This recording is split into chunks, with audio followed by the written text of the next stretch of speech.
better, right, with headphones? This is without headphones. Ready? Hold on.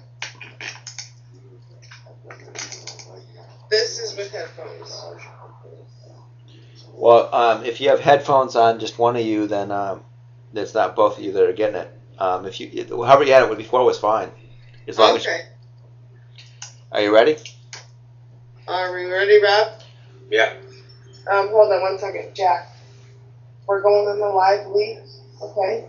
So just sit there and here. Read that. Trust me. Okay, let's go. All right, this is Steve Erickson. It's March 21. And tell me about what you just found out about DCF. Well, we received an email from an anonymous source that wishes to stay anonymous, alerting us of a new pilot program that the state of Connecticut is going to be participating in, which involves really new leaders and people which are going to be out amongst the public, and their job is to interact with people who are in drug programs or involved with the DCF or anything else. We aren't sure exactly how in-depth it is, although we did find the job posting online, which does state the responsibilities of the person, and according to the responsibilities, it is to stay close to this person, make sure that the person is getting everything they need, but they also have the responsibility of random drug tests and breathalyzers, and it seems that it's more of a personal engagement than someone there to help you. Well, in the state of Connecticut and the UK and all states in the US, they're trying to make more and more money just to abuse people. If I'm a married couple, say I'm out with my kid, pushing him or her on a swing, and my wife and I had an argument, we could be watched by DCF, and then one of their agents could come out and say, blah blah blah, start an argument with me and the I'm pushing my kid in the swing. That's all innocent. And then a report's made.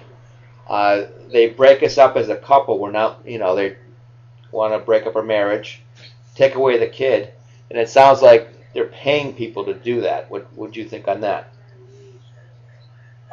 From what I gathered, that's what it sounds like to me. I mean, if you look at the duties and responsibilities, it even says, working with the DCF, the parent, the attorney, to obtain needed release of information forms, which allows them to participate in any court review, any meeting, any treatment services, almost anything that you're going to be involved in, this person would be part of as well.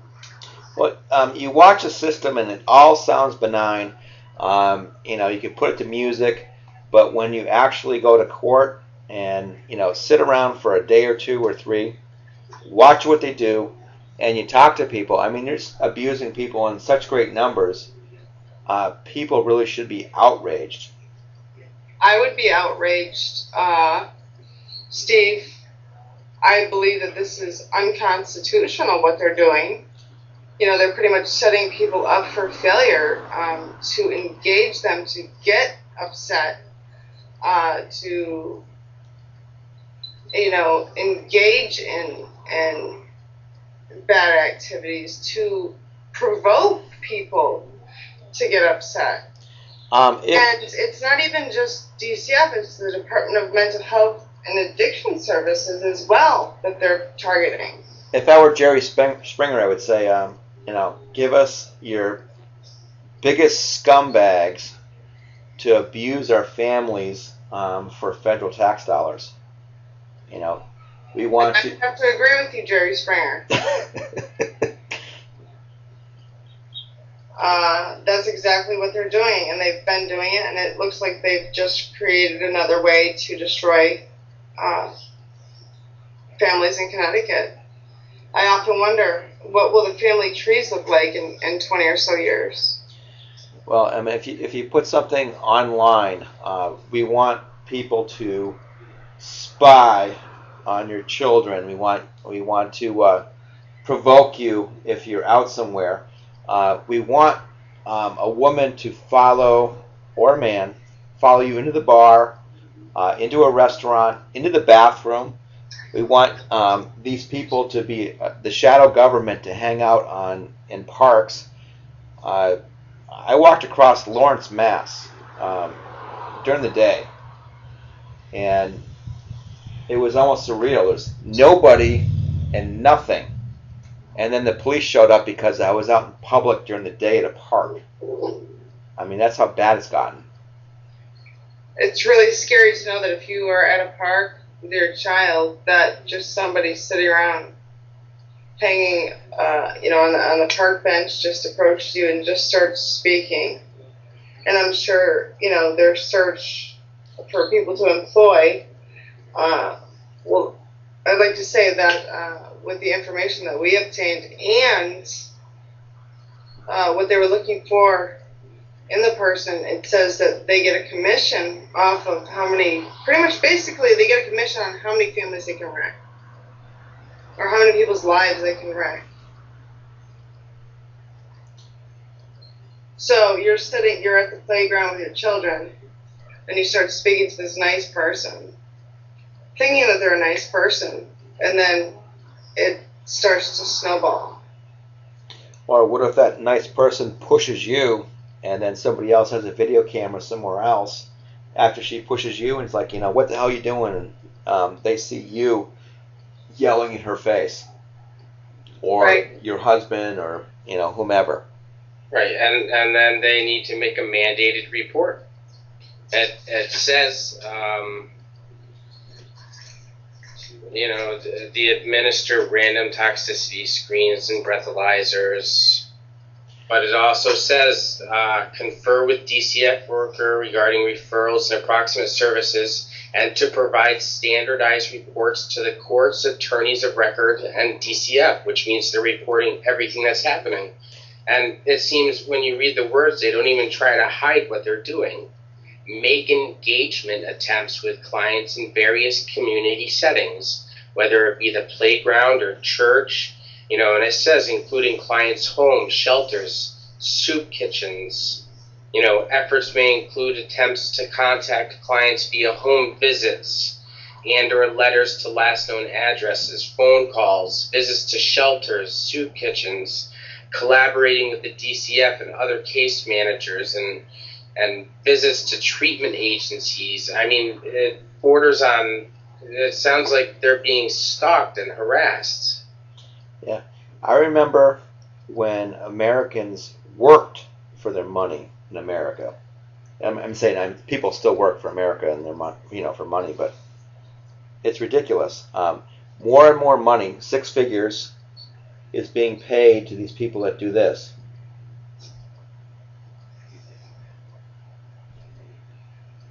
Not only that, I feel that, this is my opinion, the economy is so bad that the people taking these positions may not even really want to do this, but because of limited resources with jobs, so it could be your next door neighbor that is out to get you.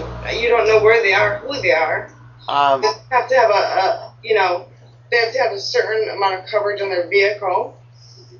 They have to have a bachelor's degree. But, the public needs to know. You need to watch out. And when you're in public, you just, act as if you were on Big Brother. Well, right, and there are a few things that it says that already lets you know that, in my opinion, it's not on the up and up. And one rule they must follow is to comply and work towards goals established by DM, HAS, DCF, and the courts. And in the history that I've seen, the courts, DCF, none of them have an agenda, which usually points towards the good of things.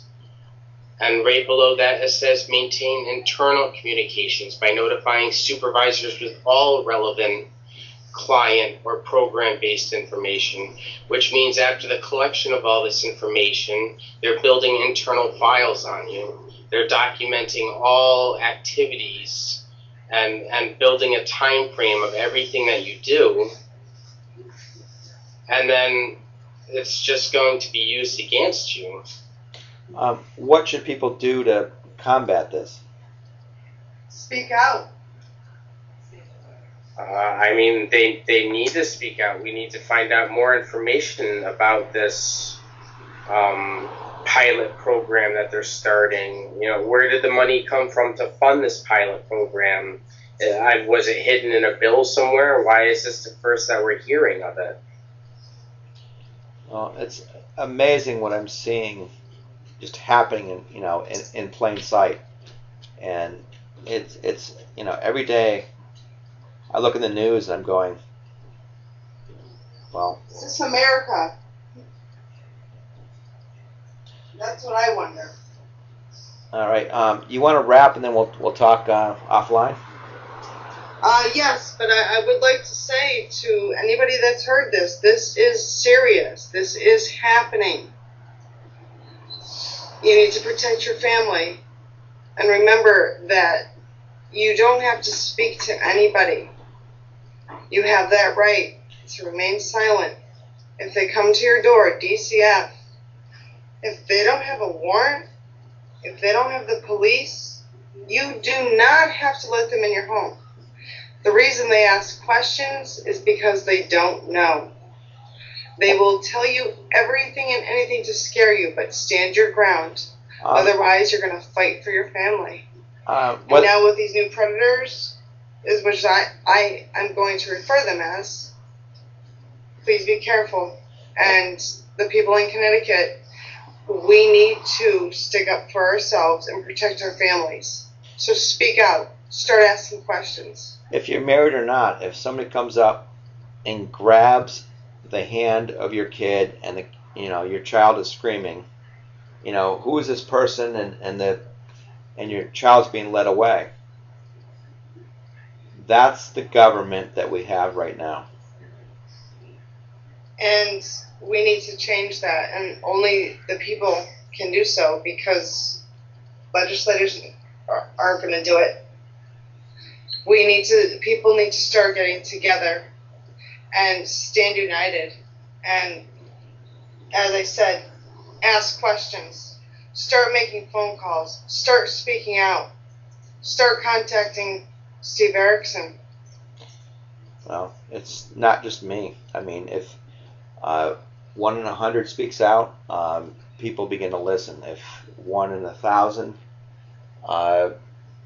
less. 1 in 10,000, maybe 1 in 100,000 actually speaks out and is willing to do something after they've been abused. Right. So many people have the I'm afraid. Well, I have found it to be much more effective for you to speak out about what's going on and who did it. You really have to be outraged to fight back, and it's so abusive. The numbers have to be there to be outrage and just fight back. Yes. Okay. Well, hopefully anybody that listens to this takes it seriously, because it is happening in the state of Connecticut, and I'm sure it will spread like wildfire. I've had about 2 hours of sleep last night, but here we go. Is this good? Okay. That's good. All right.